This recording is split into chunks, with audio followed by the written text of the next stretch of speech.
Oke, selamat pagi semua. Jadi di pertemuan kali ini kita akan bahas tentang perencanaan di pengelolaan retail. Oke, perencanaan dan pengelolaan retail. Perencanaan itu ada definisi dari Donlos Gable Planning is anticipation and organization of what need to be done to reach the objective.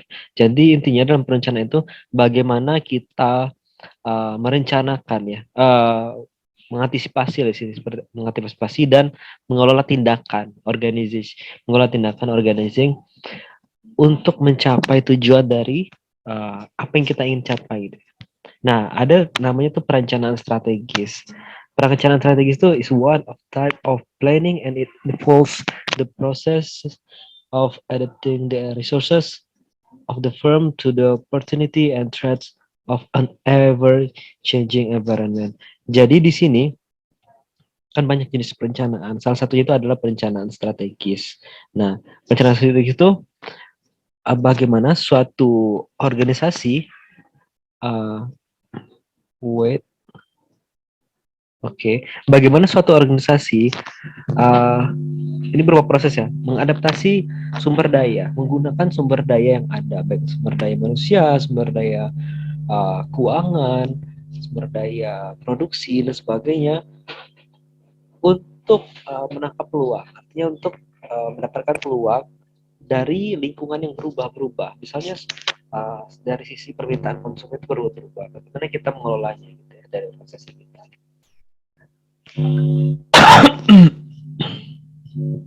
Oke. Tiga komponen dari strategi perencanaan, yaitu pengembangan statement misi, tujuan yang dikeluarkan oleh perusahaan.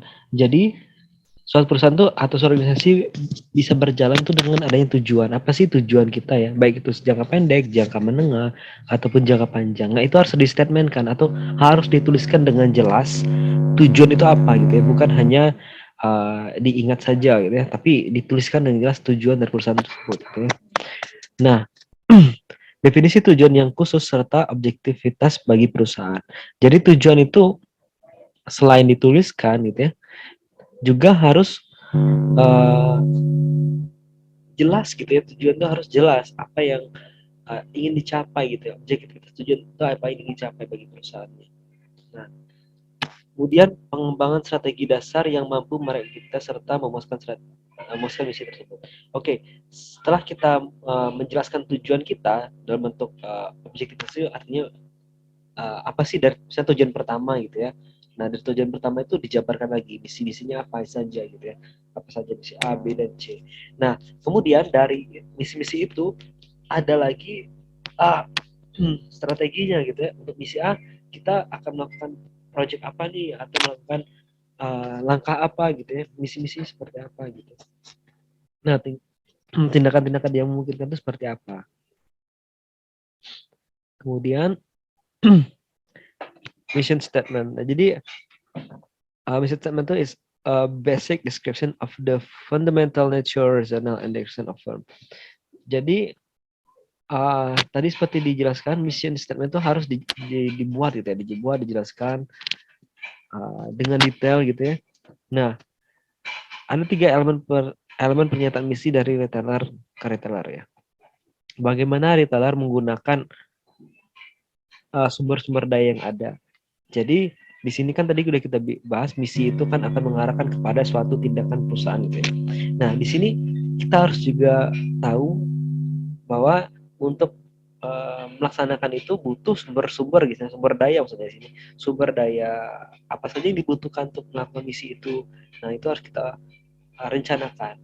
Kemudian bagaimana harapan berhubungan kepada perubahan lingkungan. Nah, jadi sini kan lingkungan tuh Kak unpredictable ya, kayak sekarang kan lagi perang gitu kan, ternyata harga bahan baku kayak minyak kelapa sawit gitu ya, kayak kelapa sawit, kayak bahan tambang itu kan meningkat gitu ya.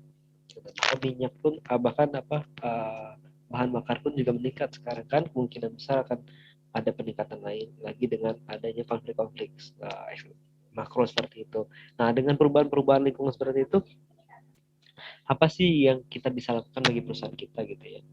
Nah, kayak contohnya ada satu perusahaan yang menghentikan dulu produksinya gitu karena bahan bakunya meningkat. Nah itu harus kita perhatikan ataupun kita memfokuskan pada produk yang memang dibutuhkan. Macam-macam nilai ditawarkan agar supaya dapat melayani seluruh kebutuhan dan keinginan dari konsumen.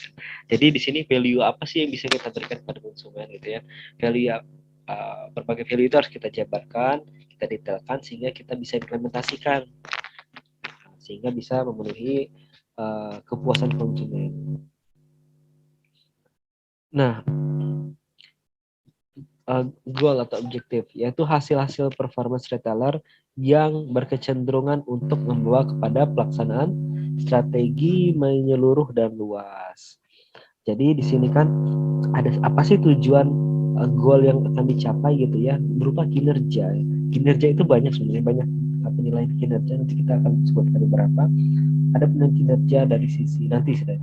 Nah, kinerja itu penting bagi perusahaan untuk mengetahui bagaimana posisi dia saat ini dibandingkan tahun sebelumnya ataupun yang akan datang. Jadi pengukuran kinerja itu penting dari perusahaan untuk melihat, untuk mengukur apakah tujuan tersebut yang sudah direncanakan tercapai atau tidak gitu ya. Dua tujuan goal atau objektif adalah menyediakan petunjuk khusus dan memberikan keterangan kepada perusahaan di dalam memformulasikan strategi. Jadi tujuan dari goal objektif, tujuan dari goal objektif, statement of goal and objective. Jadi itu kan penting ya, kita harus menjelaskan objektif kita seperti apa, goal kita seperti apa, untuk memberikan keterangan kepada perusahaan di dalam memformulasikan strategi. Jadi dengan adanya objektif yang jelas, tertulis dengan jelas dan applicable, itu bisa mengarahkan kepada strategi yang lebih tepat gitu ya, yang tepat. Menyediakan standar yang dapat diukur perusahaan dan hasil evaluasi performance. Jadi dengan objektif yang jelas gitu ya, perusahaan dapat mengevaluasi kinerjanya seperti apa gitu ya. Misalnya tujuan kita untuk meningkatkan laba di tahun 2022. Laba dari sisi laba bersih gitu namanya. Nah, dari evaluasi seperti apa? Evaluasi performance seperti apa? Ya, berarti pengukurannya berdasarkan laba bersih gitu kan. Laba bersihnya berapa di tahun 2022 gitu ya. Apalagi yang bisa diukur gitu ya. Misalnya kinerja keuangan gitu ya. Nah, apa evaluasi kinerja keuangan? ROE, ROI ya, terus rasio-rasio keuangan lainnya gitu ya. Tuh. Sebagai alat dibagi dalam dimensi. Oke. Ada pengukuran kinerja itu salah satu dibagi ke dalam dimensi ya. Ada market performance, kinerja pasar, dan kinerja keuangan. Nah, kinerja pasar itu perbandingan tujuan antara perilaku retailer dengan kompetitor, pengukuran dominan. Oke. Jadi kinerja keuangan, kinerja pasar itu kan bagaimana kita posisi kita di pasar saat ini. Nah, itu bisa diukur dengan penjualan ya, volume penjualan ataupun market share kita. Nah, kita bisa bandingkan juga dengan tahun-tahun sebelumnya, baik secara kita sendiri ataupun kita bandingkan dengan kompetitor kita seperti apa. Market share kita seperti apa sih dengan di saat ini dibandingkan kompetitor. Terus sales volume kita tahun ini dengan tahun kemarin bagaimana ataupun dengan kompetitor bagaimana. Ada financial performance. Nah, tadi seperti dijelaskan, yaitu kita mengukur seberapa baik kinerja keuangan kita tadi kan, dari sisi laba bisa, dari sisi tingkat pengembalian investasi, tingkat pengembalian ekuitas dan sebagainya gitu ya, pengembalian aset dan sebagainya.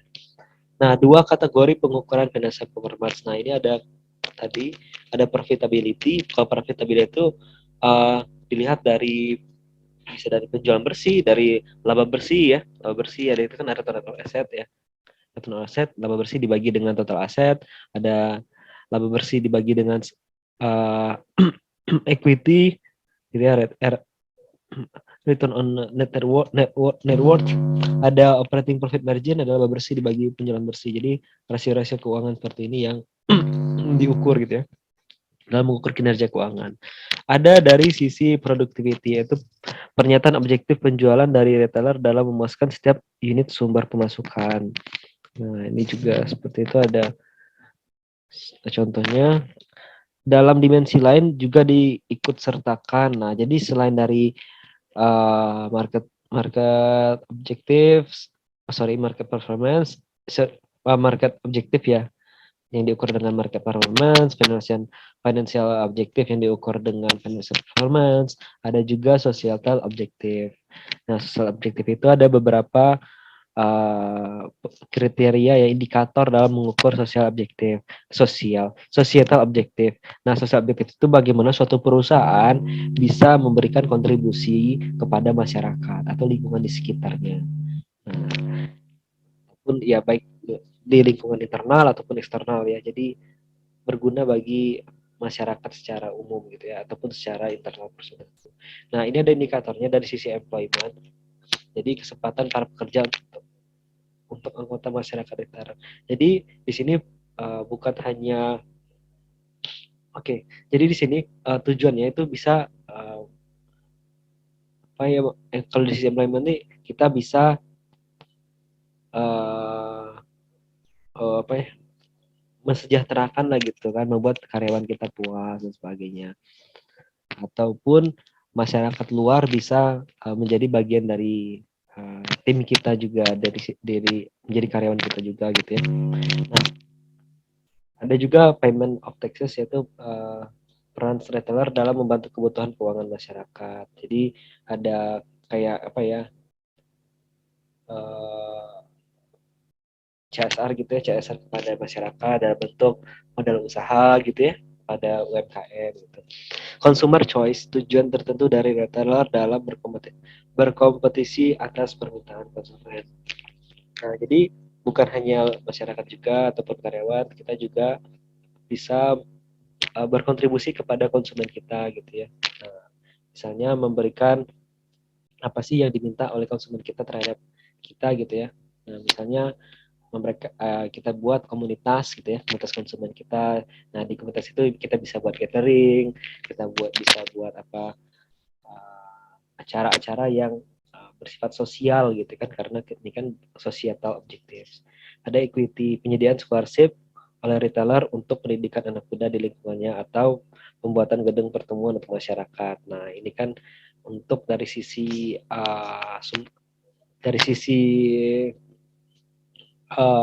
pembangunan mental gitu, pembangunan pendidikan, dan juga pembangunan fisik di lingkungan sekitar perusahaan, masyarakat ya, masyarakat di sekitar perusahaan. Ada juga personal objektif. Tujuan personal itu objektivitas yang berhubungan dengan membantu masyarakat bekerja dalam retailer.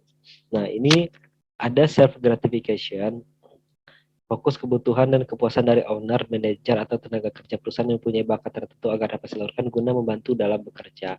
Nah, di sini kan kita ngelihat nih ada karyawan yang memang berkinerja baik di tahun itu. Nah, kita bisa memberikan gratifikasi. Gratifikasi ini maksudnya di sini ada bonus dan sebagainya gitu kan, sehingga mereka bisa meningkatkan kinerjanya lagi gitu kan, ataupun mempertahankan kinerjanya, dan bisa memberikan semangat bagi karyawan lain, ataupun membantu karyawan lain juga agar kinerja itu meningkat gitu kan. Status and respect, penghargaan bagi owner, manajer, pekerja dalam lingkungan keakraban sesama profesi. Nah, jadi dalam satu perusahaan itu memang ini bisa dilakukan dengan ya saling akrab gitu ya, misalnya gathering di sesama karyawan gitu kan, ada acara pertemuan apa gitu kan yang meningkatkan keakraban sesama karyawan, sehingga mereka akan tumbuhnya respect gitu kan, saling menghargai sesama karyawan, baik itu dari staff ke staff ke atasan gitu kan, ke atasan ke staff ataupun ke manajernya. Jadi saling menghargai. Power and authority, refleksi atas kebutuhan manajer atau pekerja lain untuk memegang posisi. Jadi kan kita tidak bisa jangan bersifat subjektif ya kepada setiap karyawan gitu ya. Nah, siapa yang memang memiliki kemampuan gitu ya, kemampuan yang baik, kita membuka peluang pada mereka untuk memiliki posisi yang di atasnya seperti manajer ya, atau posisi tertentu yang memang sesuai dengan kemampuannya gitu ya. Strategi yaitu suatu desain perencanaan yang sangat baik untuk dilakukan guna mencapai tujuan dan objektivitas retailer. Ini sudah disampaikan, slide-nya terlewat ya. Nah, ada strategi planning tadi ya. Strategi planning, strategi perencanaan membutuhkan komitmen jangka panjang retailer karena suatu kesalahan perencanaan akan mengakibatkan kebangkrutan dan menurunnya tingkat pendapatan. Sebaliknya, strategi perencanaan yang efektif membantu melindungi retailer kepada kompetisi sangat gencar. Jadi memang strategi planning itu penting bagi perusahaan ya, perencanaan strategi. Nah, guna untuk agar perusahaan tersebut dapat berjalan dengan lancar, baik itu jangka pendek gitu ya, ataupun jangka menengah, bahkan jangka panjang. Jadi harus dengan jelas gitu ya.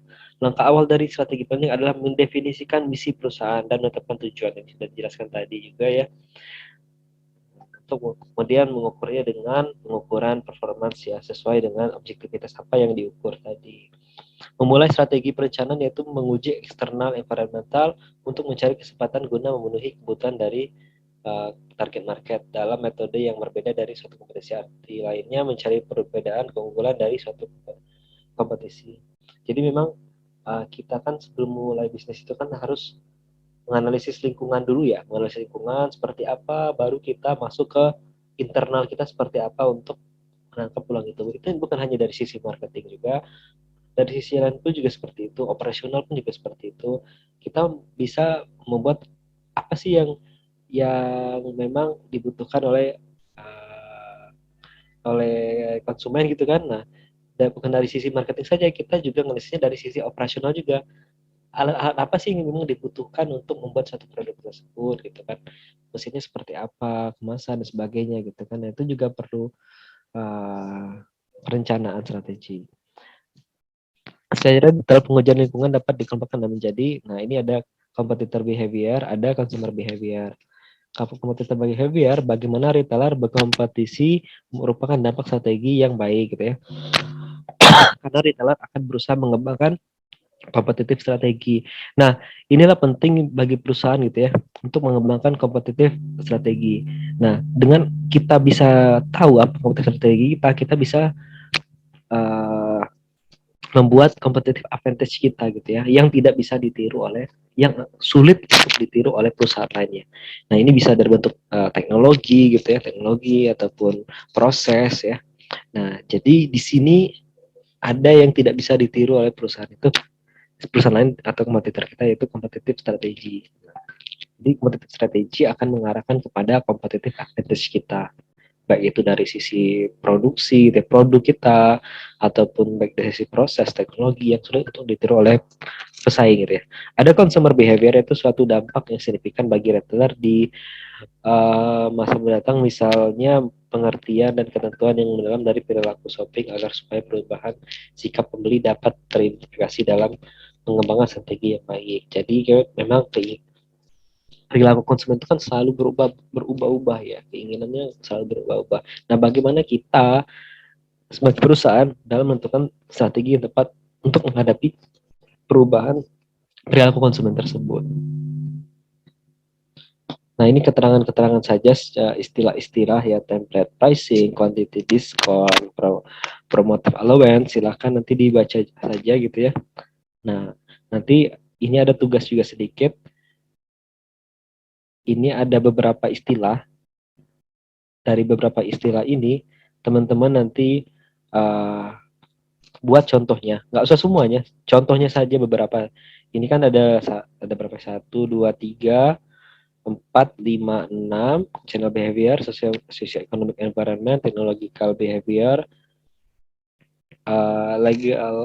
ethnical environment gitu ya, dan perseverance, kemudian sudah gitu ya. Nah, itu kan ada istilah-istilah ya, pengertian ya gitu ya.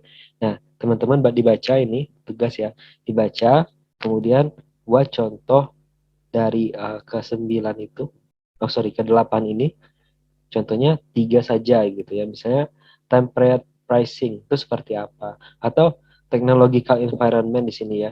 Seperti apa sih technological environment itu? Nah, itu jelaskan. Tiga saja dari 8 ini. Oke, ini uh, dikumpulnya nggak bisa dikumpul, tapi melalui komentar ya. Silakan cek di kolom komentar, ketik di kolom komentar terkait tiga contoh dari istilah dari pengertian-pengertian ini ya, tiga contoh istilah-istilah ini. Nah, buat contohnya tiga saja di komen. Nah, nanti kan kelihatan tuh nggak ada yang beda ya sesama teman-teman ya. Pasti akan ada perbedaan. Jadi kan mudah dicek ya Pak. Jadi teman-teman juga bisa belajar dari komentar teman. Oh gini ya contohnya. Jadi bisa ditiru juga gitu. Oke, jadi segitu aja pertemuan kali ini. Silakan dipelajari. Semoga bermanfaat. Assalamualaikum warahmatullahi wabarakatuh.